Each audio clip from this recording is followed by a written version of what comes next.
News 12 the Bronx, where local matters. The New York City Comptroller visited small businesses in the Westchester Square Business Improvement District that are still recovering from the pandemic. It's been a long road, and it comes after his office released 2 new audits today, revealing that the Bronx was underserved COVID relief funding. And News 12's Samantha Cheney spoke with a few of those small business owners about the impact of the pandemic and how the city can better support their recovery.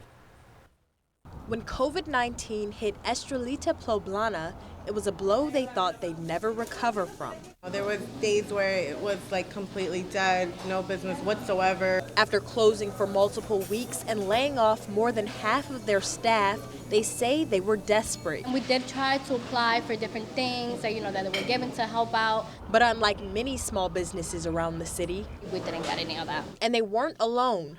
2 new audit reports published by the New York City Comptroller found that the Bronx had the smallest number of relief loans approved and received the smallest dollar amount. 519 Bronx businesses applied for those loans, only 9 got them. And Comptroller Lander says the Department of Small Business Services is responsible.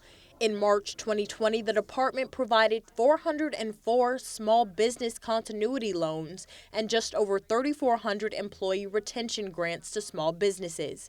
But he says they weren't distributed equitably across the 5 boroughs. even though Manhattan small businesses are only about 35% of small businesses, they got almost 60% of the money, and in the Bronx we got about 8% of Bronx small businesses were eligible, only got 2%. The Department of Small Business Services says this wasn't intentional.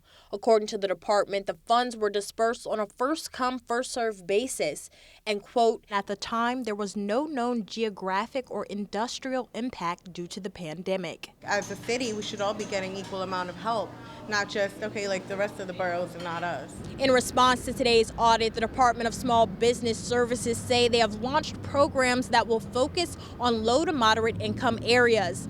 And Comptroller Lander tells me he'll be following up with them in 8 months to make sure that continues. In Westchester Square, Samantha Cheney, News 12. Revealing findings in that